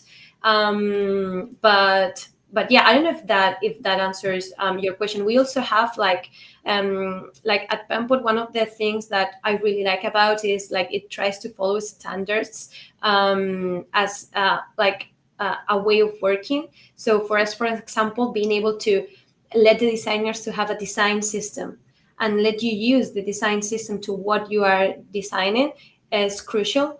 And it works, I would say, and I'm not a designer, but I'm learning to use Penpot as part of my job. And it's like, it's so intuitive. Like, how can you pick up a design system and say, okay, so I want that component to use this color that I defined here, or this component that is on that way, or then change it to another palette or something like that. So yeah, the way it handled is for a designer, I think that is pretty intuitive. And on the developer side is very, let's say, there's a lot of granularity. Maybe I would say there is a lot of granularity. If I have to pick a word, I would say that, because there's a lot of things or different things that you can do in terms of colors. Like, for example, a shape can hold many colors. It's not one thing, like one shape, one color. You can have many colors that are combined into a single one, but those are different layers and they are stored like in an array or a list of colors. And then at the same time, we have things that, for example, are not like, and this is an ongoing discussion, like, for example, strokes. you can have like multiple strokes on a shape, or also on a text, which is something that maybe it's not that common, but you can have different strokes of different kinds with different fields or with different colors. So yeah, in the end, it's like, let's pick a standard that anyone can understand and build it with a certain grade of granularity, and then we can like parse to each shape. I don't know if that answers the question. There's some really smart stuff happening there, actually, because I think the multiple strokes is, I know you said it's not used that often, but you know, when you see that big, the only way I can describe it is the big 1970s text that was always like a really thick border around it, and then you have another. And actually, when you try and do that in some of the other kind of graphic software, it's quite, it's a little bit awkward, and it involves you kind of going into your appearance and restacking things, and actually just being able to have it as a feature. Actually, yeah, I can tell you like a lot of things about strokes right now, but basically, it's funny because, for example, on CSS, you cannot add a stroke to a text. Like you can, but you can add multiple. And like I remember that the way of doing this is like just use a drop shadow. Like I think it's called differently. Like, and then so it's like a solid shadow that mimics the stroke, and you can have multiple, and you can also like add some effects onto that, right? So when we were like trying to implement that in the new render, because in the SVG you can, like, that's okay. So and the downside of it is when you add this style to SVG, the text is no longer a text element, it's an SVG, because you have to add like all of this, and you lose like the meaning of the text. It's good for design, but you cannot do like a title out of it, a title of a website, because it's not a text. Like you have to handle it well, but it's not a text. So in this case, for example, we were thinking about maybe we can do like CSS and like do shadows somehow. Like let's follow like the trick for that visual effect, because as I said before, we are using Skia, and Skia has its own API. So you may be wondering how Skia handles it, because that's the first thing that you ask yourself when you're going to implement a new feature, right? In our case, it allows you to create a text stroke, but only one, because this is like the standard thing, right? Like you can only like, why would you want multiple strokes? So it's like, do you think we can do a shader? Like you start to get creative, you know, with that things, because as a graphics library, it uses WebGL, and the API allows you like to create custom shaders. Like the shader is like this piece of code that allows you to tell you like, in this pixel I want this, and in this pixel I want the other thing, and I want to propagate the color in that way, which is a very common thing on graphics computing. But in this case, Skia allows you to like to create your own stuff, and actually for shadows, they use custom shaders for that purpose, but they abstract you of that implementation. But like if you want, you can extend the functionality with that. But what we ended up doing for that purpose was like, okay, let's just create another text that is going to be shown like only in the border, and that's it. But it's like, okay, but I don't want like to have a lot of shapes one on top of the other, right? So in the end, what you have to do is like to blend them into the same surface. So yeah, you start to draw them, but it's not only like about the amount of strokes that you have to draw, but like strokes can be outer, inner, or center strokes. Okay, so you have to handle also that property, and it's a property of the stroke element itself. So in this case, you have to use blend modes to like, okay, so I create this part and then this part, and then you scrub it or blend it or apply a different filter. So you have to go to the Skia documentation, know how you want to crop it, and then build it. So, and sometimes you ask yourself, if this is not a standard, why are we doing it? But it's like, as part of the development of the new render, we want to like cover the same functionality that it's currently working. In most of the cases, they may be like some corner cases, but what we want from a user's perspective is like, it's the same. Like you can have your multiple stroke text here, and it's gonna work after the migration. Do you feed back to Skia? Because it's open source, so it's like that use case might be something that other people need as well, or? That specific thing, I haven't found like anything related. Maybe in some like forum somewhere. But in general, people like suggest like to create your own shader. This is like a common one, but I haven't seen. I think that maybe there are some discussions about adding some kind of effect to the stroke, to the single stroke itself, because what Skia allows you to do to the stroke is just like the size and the color, but you cannot use, for example, an image in the stroke, and we allow that at Penpot. So you can have stroke or something and have an image on that. So we also have to support it. Yeah, it's really funny, actually. I really love that part. It's a bit like a border image in browsers, which is not yet completely integrated as well. Mm-hmm. Like there's so many things in there that actually don't work the way we want them to at the moment. One thing that when I worked in Mozilla, we did Bespin, which was like a text editor that used Canvas to basically do 10,000 lines of code without slowing down, kind of thing. Much like Zed is another editor that uses that right now. And of course, the biggest problem that we found was text rendering, and even more text interaction. Like one of the first use cases on the Penpot website is like that a designer, a developer, and a copy editor can actually work together on a design. Now, finding the range inside a text that is highlighted with your mouse on a canvas has been the bane of my existence for a few weeks. How did you solve that problem? Actually, this is one of the parts that is being developed. So in that case, like we are not yet directly interacting with the canvas itself. So there's going to be like a layer of an element, which we call like the text editor, which is an independent piece. And we are like thinking about how are we going to integrate it, as you say, to look as smooth as possible. It's true that the Skia API has like a lot of ways of giving you the information about where the text is placed, where the glyphs are placed. So basically, when you use it, what you have to build, first of all, is like a paragraph, and the paragraph can have different lines. And as you change the container of the text, all of these calculations change as well. So then you have more lines. So how do you interact with that?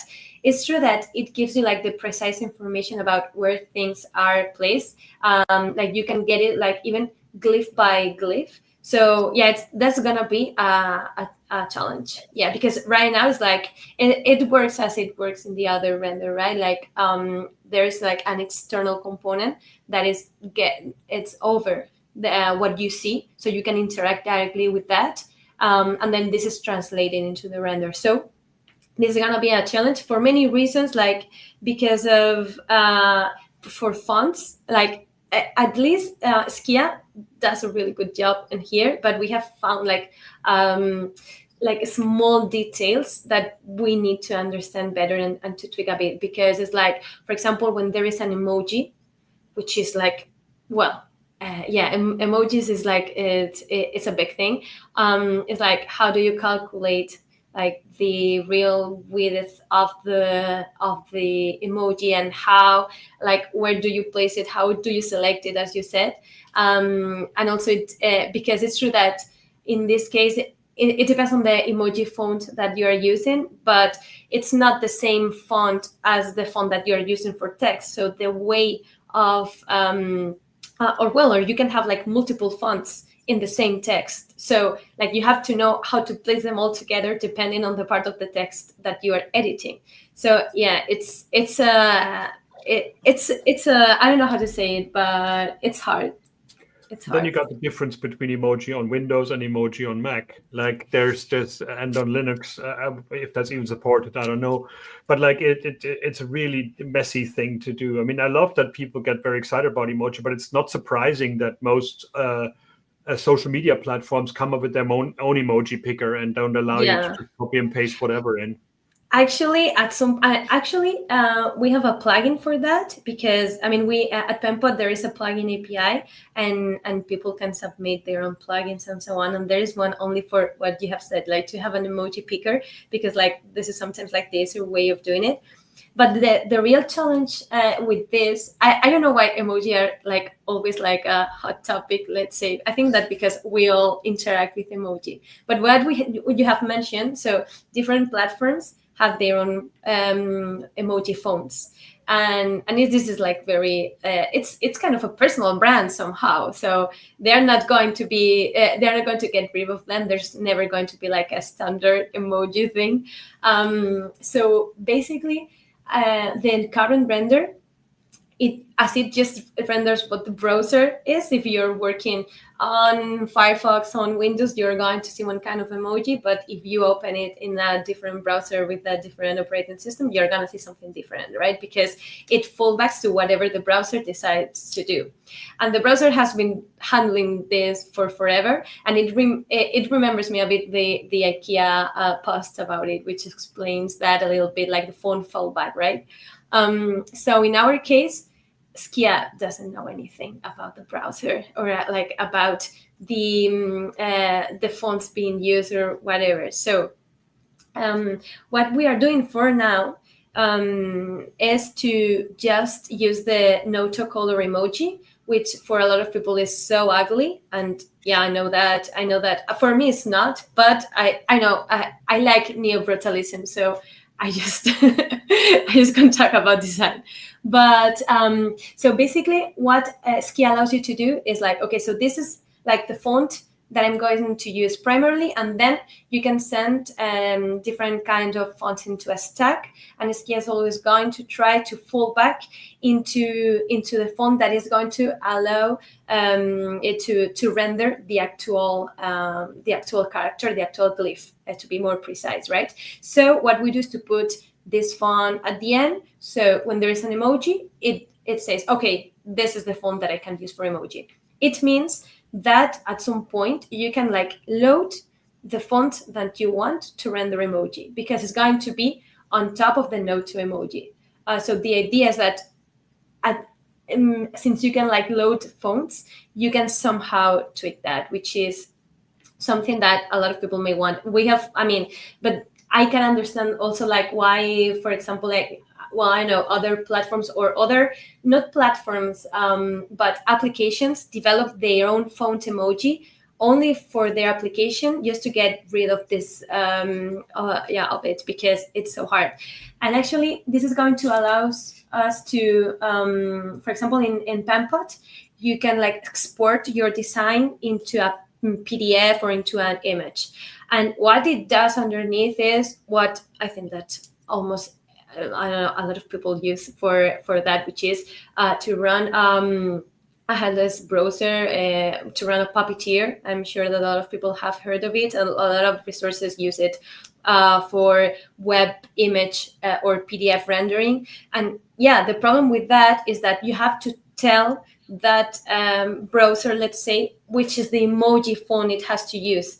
But in any case, it's not going to use what you're seeing in most cases. So you're going to get disappointed and you're going to say, why my emoji don't work when exporting? And it's because it's a browser thing. So with a new render, the idea is to print or to export what you're seeing. And in that case, yeah, it's more complex from our side because we cannot rely on the font fallback of the browser, but at the same time, it's better for the user because they are going to see what they are actually doing. And you want in the design tool to actually design things that look like So, exactly. There is differences in rendering, especially when it comes to strokes between canvas and SVG as well, as you said, like inner, outer, and middle stroke, and like the stroke end being rounded in canvas and not rounded in SVG. Do you see this as a challenge right now, that from the current renderer, are you reusing anything of the current renderer, or do you start from scratch? Regarding the rendering part, is absolutely from scratch. About the format, what we have done is to like evolve some of the, or like improve the way that we are retrieving or we are like sending the information, so it's more compact or more limited or whatever. In the specific thing of corners, I remember that because there's a request about why don't you allow to, for example, in strokes, not only round like the outer corner, but also the inner corner of a path, which means that, and it's possible to do that on SVG. I've been like taking a look on that, and you have to be like very precise on that, but it's not like a standard thing, but it's something that you can do. So can you do that with the new render? I mean, you can do in that aspect, you can do whatever you want.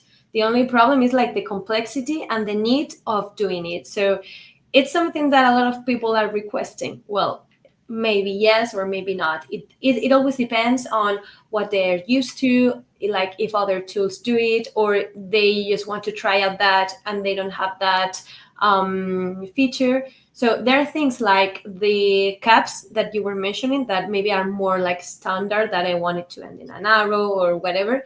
And then there are others like the rounding thing that maybe if I don't know, maybe there's like something that has come up recently and it's more standard. But I think that it's more a specific thing, like having a setting to allow you to round the inner corner of a shape. Maybe it's more specific, but I've seen issues filled with that request. So hard, but not impossible to find, I would say. I mean, there was a discussion in the CSS world, wasn't it, when people talked about like proper rounded corners, and basically like the inner one has to be another element with another radius than the outer one, because it's not just lesser than that. You have to do the proper trigonometry about it, and like that's where people went down that rabbit hole, and I guess that's where these pull requests come from as well. Now, when it comes to contribution to Penpot, we talked to your colleague about this as well. Like right now, you're using Closure, which is a very exciting, interesting. I don't know how that happened, but it seems like that it works, and we don't change it. Now you're going to go to a different thing. And you said, like before, using WebGL and WebAssembly and Rust. That's quite a specific skill set. Do you actually consider outside contribution, or do you expect outside contribution to the renderer as well, or do you get outside contribution already? I mean, I think that we don't have any contribution yet because it's not something that is like in production. So you can see what we are doing because it's open, and we are actually like tagging the pull request or the changes that we are doing regarding the rendering. We are tagging it with new render, so anyone can take a look at the discussions or at the pull requests that we are doing.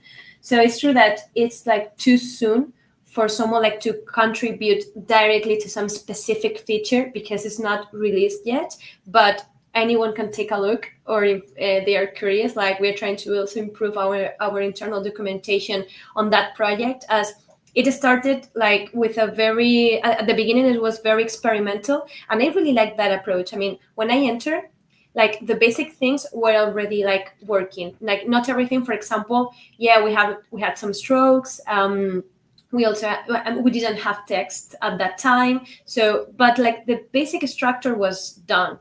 And I really like the approach of like, okay, let's get things done, let's evolve.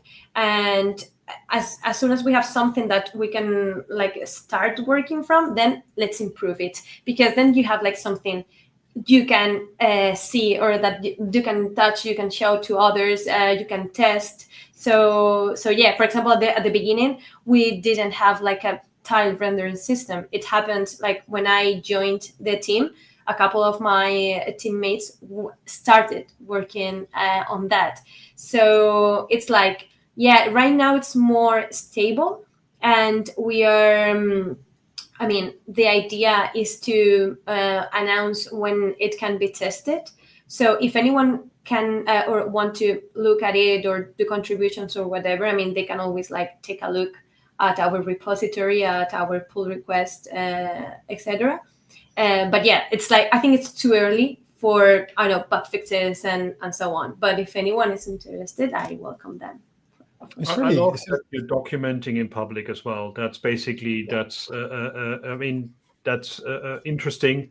I can see you got lots of issues and pull requests as well.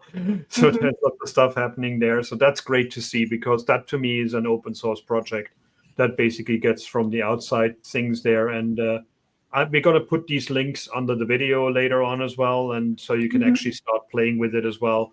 And everything is documented, and you can start playing with it. And I love to see all the things back, like Emscripten. I remember when that was a big thing to actually just get apps into the web. And but it's so. You said you're from a back-end developer background. So what languages did you write before, and how did you get into Rust and WebAssembly?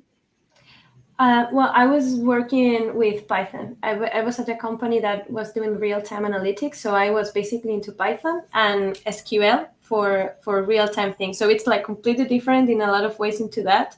But from my point of view, as I said before, I have somehow a generalist profile, so I'm not afraid into jumping into like new languages or nothing, because I know that I can learn as I go somehow. So in this specific case, I also had like some background on frontend and on doing also WebGL stuff. So it wasn't like that strange to me on that sense. So and it's also like in the end it's a product, and it's an open source product. So this is something that I really like. Is like, okay, the tools that I'm using are a tool, but what I want to focus in isn't on the development of the product itself and how it looks at the end, how people interact with it, what people need. So yeah, in my case, I had no idea about Rust and Clojure before joining the company. But for example, one of the things that we are doing is that we are having an online course on Rust, for instance, and you do that at your working time, because it's like, I think that almost none of the current team have used Rust in production before. So it's new to all of us, and we are learning together, which is really nice. Like when someone is like, I know that this is better for this, and we have a discussion about that. So it's a perfect opportunity for learning a language, because you're learning it in a real thing. And I love it, because sometimes it, or at least for me, I cannot like just read a thing, memorize it, and then learn it. I need to, I don't know, do stuff. So sometimes it's hard like to pick a side project or a toy application to learn it. So for me, it's like an excellent opportunity, because you're learning. I mean, and you're making mistakes, but people are going to tell like, okay, this is wrong. What are you doing here? I also am recently using Copilot a bit for. It's true that for this ecosystem, it's really hard for AI tools to understand or to accomplish certain specific work, because it's like, yeah, we have the API we are interacting with is Clojure script, but then we are using Rust, we are using Skia with its own Rust Skia bindings library. So it's very, very specific, and even all of those are open source. It's not going to do your work. It's so hard for it. But I think it's been really helpful when learning stuff. So like, how can I do it better? Or at least it has given me more time to learn all the other things, because it's like, I want you to refactor this in this way, because I know that this way is better, for instance, or this is how I did it here, do it in a similar way here. So it gives you more time to learn other things.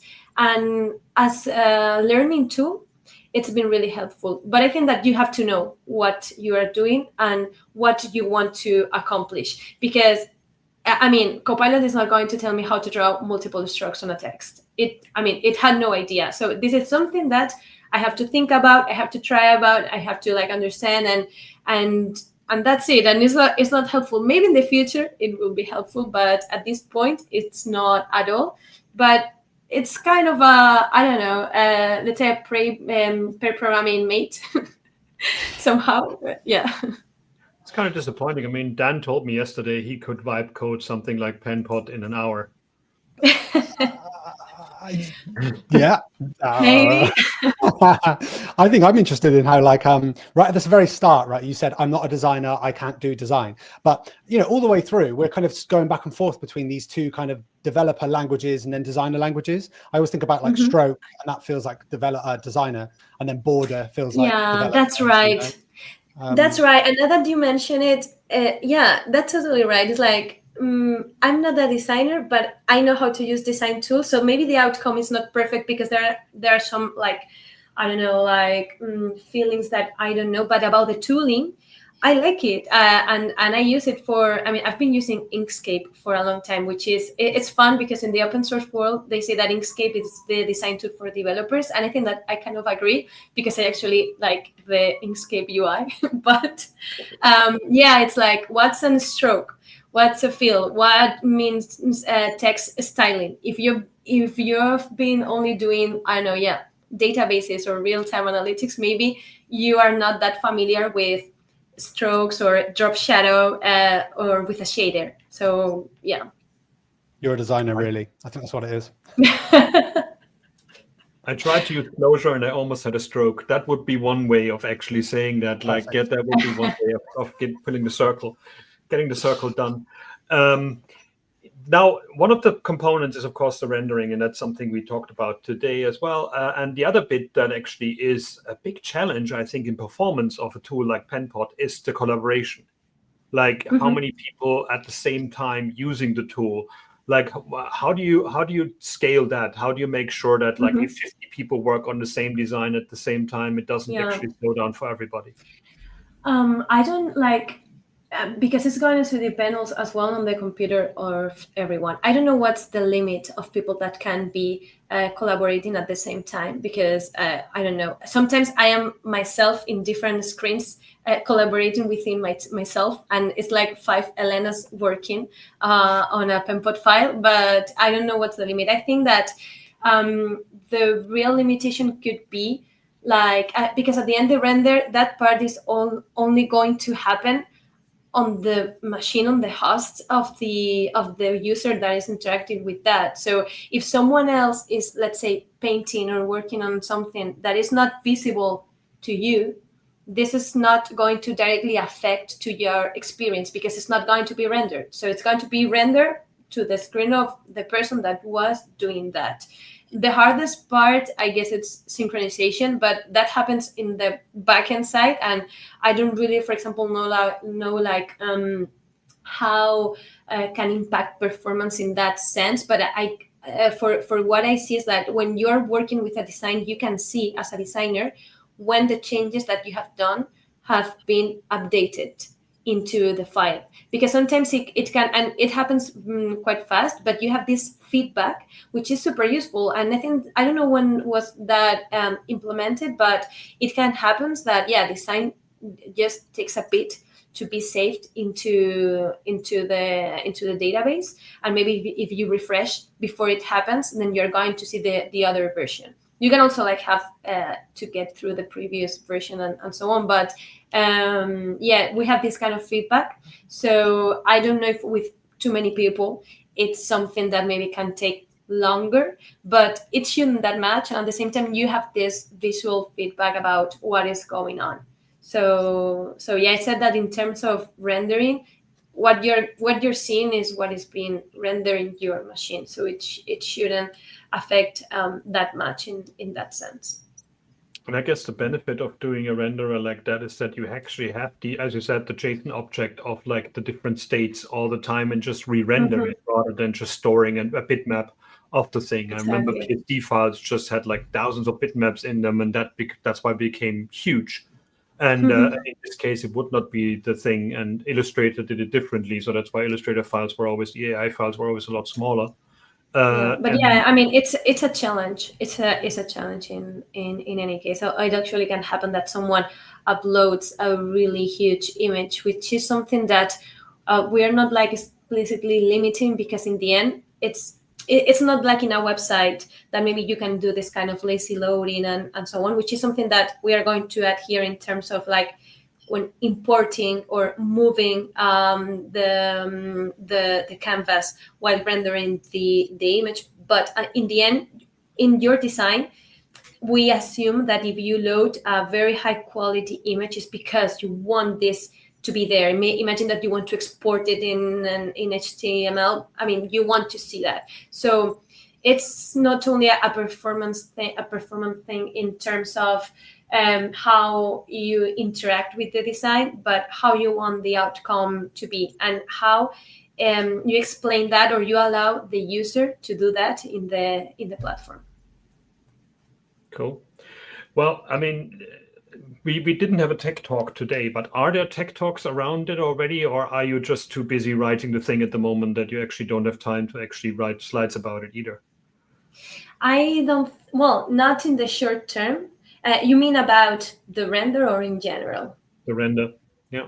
I don't know if this is something that we are going to plan having in the short term, but I'm sure that at some point we will do something, because I think that, I mean, it can be about like a general talk about like the entire migration, but I think that there are very like specific things that can be very interesting for anyone, like what we were mentioning about text. I don't know, like maybe it's interesting for someone what Harfbus is and how IKEA uses it and how it loads the font, and when and then how it's looking nice in whatever you're using. So I think, or for me at least, those are funny topics that I would like to see in a technical talk. Like not only like, hey, this is my product, look how cool it is, but like, hey, tell me like your challenges, what you did wrong, what you struggled with the most, what you had fun with, and to me those are like this kind of examples of things that I would like to expect. So I don't know if, yeah, I mean, we also have at Penpot some community hours where we sometimes talk about different topics. We had one a couple of weeks ago about open source development and open source design, which was really interesting. So we are always like showing what we do. So I would expect content on that at some point of different manners, since like from how it works now, how is it going, or just, okay, this is what we need to do for that very specific thing. I don't know. Cool. You're coming to the Congress? I know Penpot is coming. Are you coming to the Congress to Berlin, or do they keep you in the I'm business? not. You have to keep coding. I have to work a lot. I cannot go there and have fun. Yeah, maybe another year. We have the Penpot Fest, which is in October in Madrid, which is going to be also really awesome. I'm going to be there. But yes, I'm sad I'm missing the Berlin conference. Yeah, I will go in another year. Yeah. Cool. Well, that was a lot of information about it. We will send the links out so people can talk to you on GitHub and find out what's going on there. Like, one of the things that, if you had a magic wand that browsers could do for you, what are the things that you struggle with the most in a browser? What's the thing that we have to do better as browser makers themselves? As a user or as a developer? Like, As a developer. I mean, well, you said you're using Puppeteer. I'm actually surprised that you're not using Playwright, because that's the newer version and that actually seems to be more feature-laden. We are using Playwright for other stuff, like for visual regression test, which is like, which I mean, it's similar because underneath it uses kind of the same. So yes, but answering your question right now, I think that always. We were talking before about the performance tooling. I guess that's something that allows me to understand them better and tell me like where to go.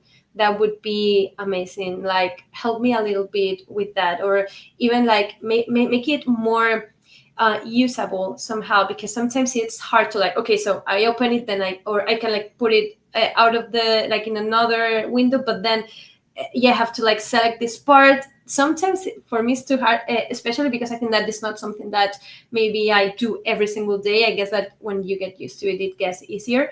But yeah, I think that a more beautiful and intuitive performance tool would be nice. I remember Firefox had an API that actually allowed you to take a screenshot of a DOM element and get it back as a bitmap. We had to shut that down because of security issues, because people Okay. used to take pictures of like password fields and stuff like that. Oh. So that's every time we do something beautiful in browsers, the horrible people of the web use it first, and then we have to shut it down again. That's how browser development works, sadly enough. But yeah, that would be something that I find fascinating, that like we got so much insight into the rendering of the browser nowadays, especially with like animation, request animation frame and these kind of things. We got the basics sorted there, but the getting to the rendered bitmaps of the browser would be a thing. Because I mean, the thing about Penpot is like I have a CSS panel where I can then write CSS and it renders it back to the design. So I'm seeing in the future with CSS moving really fast at the moment, there's more and more features coming that will be hard to catch up with. So that would be something where the browser could help a bit more. But let's see what the browser makers will do about that. Well, I guess we're kind of out of time. We actually talked a lot and had a lot of details there. It was really fun talking to you, and it was really great to see somebody so excited about their features, and especially the hardcore bits that everybody else shies away from.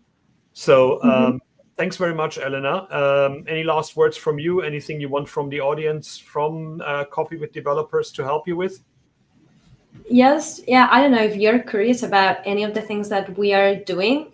We are like very transparent in that way. You can check issues, you can check discussions, you can contribute in many different ways, not only like through pull requests, but also in our community forum, which, I mean, there are people like discussing very different topics, features that they would like to have. So I encourage anyone to join to that discussion, even if you are not like super technical developer, but if you are into product design and I want to like, I don't know, like ask about how we are doing something internally, or you want to know about a specific feature, just feel free to go to the forum or whatever and participate and take a look to what we are doing. Cool. Well, thanks very much. This was Elena Torro, Chief Pixel Renderer at Penpot. And with that, thanks for watching, and hopefully you can contribute to Penpot's success in the future as well. Thanks very much. Thank you. And now